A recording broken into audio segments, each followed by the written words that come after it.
यांचं मत आहे की साहेब हे मंत्रिमंडळामध्ये उपमुख्यमंत्री होणं ही आमची गरज आहे, महाराष्ट्राच्या जनतेची गरज आहे, शिवसेनेची गरज आहे. त्याच्यामुळे मला असं वाटतं की कुठच्याही नाराजीनं आणि कुठेही प्रेशर टॅक्टिक्स म्हणून शिंदे साहेबांनी काही केलेलं नाही, तो त्यांचा स्वभाव देखील नाही. राष्ट्रवादी काँग्रेसच्या निमंत्रण पत्रिकेवरती फक्त देवेंद्र फडणवीस आणि अजित पवारांचं नाव आहे. जाहीर कधी होणार, म्हणजे किती वेळा ते जाहीर केलं जाणार?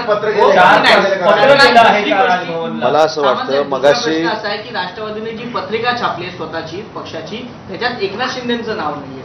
शिवसेनेकडनं पण जी छापण्यात आली त्याच्यामध्ये सुद्धा एकनाथ शिंदेचं नाव नाही. त्यांनी टी शर्ट पण छापले, त्यामुळे शिवसेनेची नाराजी. राष्ट्रवादी पहिला प्रश्न आहे की कधी जाहीर होणार. दुसरा प्रश्न काय होतं, 4-5 प्रश्न विचारलं नाही तर मी एका प्रश्नाचं उत्तर सांगताना पुढचे प्रश्न विसरून जातो. मग तुमच्या मनामध्ये अजून काहीतरी शंका निर्माण होते. ते पहिली गोष्ट, निमंत्रण पत्रिकेच्या बाबतीमध्ये माननीय मुख्यमंत्री होणारे देवेंद्रजी असतील, माननीय एकनाथ शिंदे साहेब असतील, अजितदादा असतील, या संदर्भात ज्यावेळी बैठकीला बसले होते त्या बैठकीला मी देखील होतो. पासेस हे प्रत्येक पक्षानं छापावे, त्याची नोंद पोलीस स्टेशनला करावी आणि आपापल्या कार्यकर्त्यांना जे इच्छुक आहेत त्यांना आणावं, हा निर्णय झालेला होता.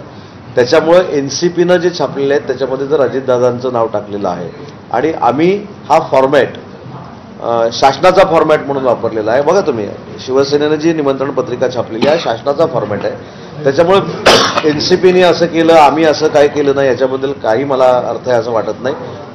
आम्ही जी निमंत्रण पत्रिका छापली ही शासनाच्या फॉर्मॅटमध्ये छापली आणि ती आम्ही आमच्या शिवसैनिकांना वितरित केलेली आहे. तुमच्याकडनं पत्र गेले का राज्यपालांना शिंदे साहेबांच्या? आम्ही सगळ्यांनी मिळून आणि सगळ्यांच्या वतीनं मी सांगितलं की याचा निर्णय 1 तासाभरामध्ये होईल आणि आम्हाला पूर्ण खात्री आहे सगळ्यांना, ही प्रेशर टॅक्टिक्स नाही. आम्ही सगळे साहेबांबरोबर काम करतो, आम्ही साहेबांना जवळून ओळखतो, त्यांच्या भावना आम्ही ओळखू शकतो. ते किती संवेदनशील आहेत हे आमच्यापेक्षा दुसरं कोणी ओळखू शकणार नाही. त्याच्यामुळं ते काल जे आम्ही त्यांच्याशी चर्चा केलेली आहे, सगळ्यांनी चर्चा केलेली आहे, त्याचा सन्मानपूर्वक विचार करतील आणि ते उपमुख्यमंत्री पदाची शपथ घेतील याची आम्हाला. उदय जी, इतना वक्त क्यों लग रहा है? मुख्यमंत्री इतना माहौल क्यों बनाना है, इतना वक्त क्यों लग रहा है? 2 घंटे से 3 घंटे का वक्त बचा है, 5 बजे शपथ ग्रहण हो रहा है.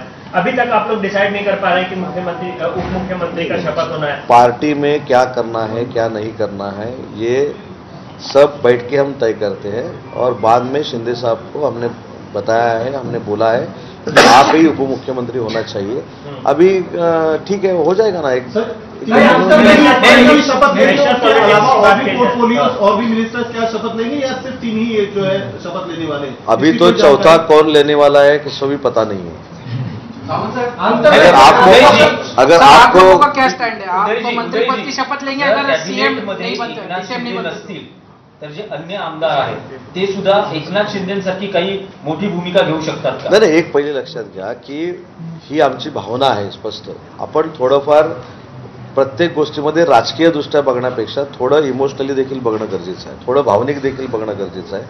आमची जी अटॅचमेंट शिंदे साहेबांबरोबर आहे ही पक्ष म्हणून नक्की आहे, परंतु फॅमिली मेंबर म्हणून देखील आहे. आम्ही कुटुंब म्हणून काम करतो